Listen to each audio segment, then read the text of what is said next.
এস্তোনিয়ার আকাশে রুশ যুদ্ধবিমান দেখে এতটা ভয় পাবে ন্যাটো তা হয়তো ভাবেননি পুতিন নিজেও। পোল্যান্ডে ঝাঁকে ঝাঁকে যুদ্ধবিমান পাঠাচ্ছে ন্যাটোভুক্ত দেশগুলো।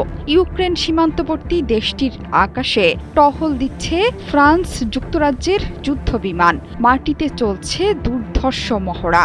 ন্যাটোর একটাই লক্ষ্য পুতিনের শক্তিকে দমন করা। এমনকি রাশিয়ার মুখোমুখি হতে প্রথমবারের মতো পোল্যান্ডের আকাশে টহল দিয়েছে ব্রিটিশ যুদ্ধবিমান। ইস্টার্ন সেন্ট্রি মিশনের অংশ হিসেবে শুক্রবার পূর্ব ইংল্যান্ডের সামরিক ঘাঁটি থেকে দুটো রয়্যাল এয়ারফোর্স টাইফুন উড্ডয়ন করে পোল্যান্ডের আকাশে টহল চালিয়েছে। এছাড়া পুতিনকে কড়া বার্তা দিতে রাফাল যুদ্ধবিমানের টহলের ভিডিও প্রকাশ করেছে ন্যাটো।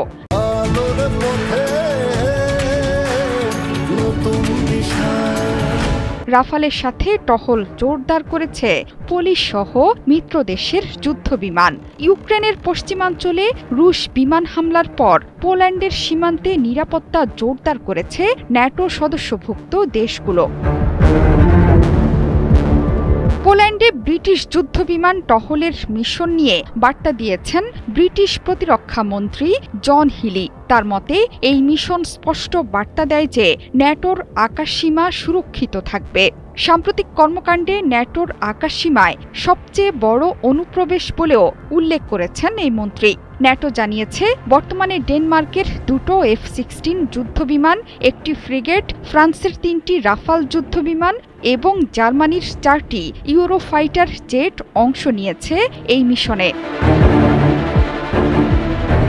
শুক্রবার পোল্যান্ড রোমানিয়ার ন্যাটোভুক্ত দেশ এস্তোনিয়ার আকাশে প্রবেশ করে 3টি রুশ যুদ্ধবিমান।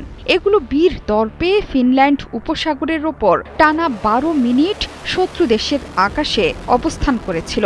ন্যাটোর সাথে রাশিয়ার চলমান উত্তেজনার মধ্যে এই আশ্চর্যজনক ঘটনা প্রত্যক্ষ করল পুরো বিশ্ব। এই ঘটনাকে রাশিয়ার বেপরোয়া আচরণ হিসেবে দেখছে ন্যাটো। রাশিয়া ও বেলারুশের যৌথ সামরিক মহড়া জাপাদ 2025 শেষ হওয়ার 3 দিন পরই এই অনুপ্রবেশের ঘটনা ইঙ্গিত দিচ্ছে নতুন যুদ্ধ আসন্ন। মহড়ায় পারমাণবিক অস্ত্র ব্যবহারের অনুশীলনও করেছে মস্কো। এই ঘটনা দেখে দ্রুত গতিতে বেলারুশ পরিদর্শনে গেছেন মার্কিন সামরিক কর্মকর্তারা। এস্তোনিয়ায় রুশ যুদ্ধবিমান প্রবেশের পর পোল্যান্ড সীমান্তবর্তী ইউক্রেনে বিমান হামলা চালিয়েছে পুতিন বাহিনী। রাশিয়া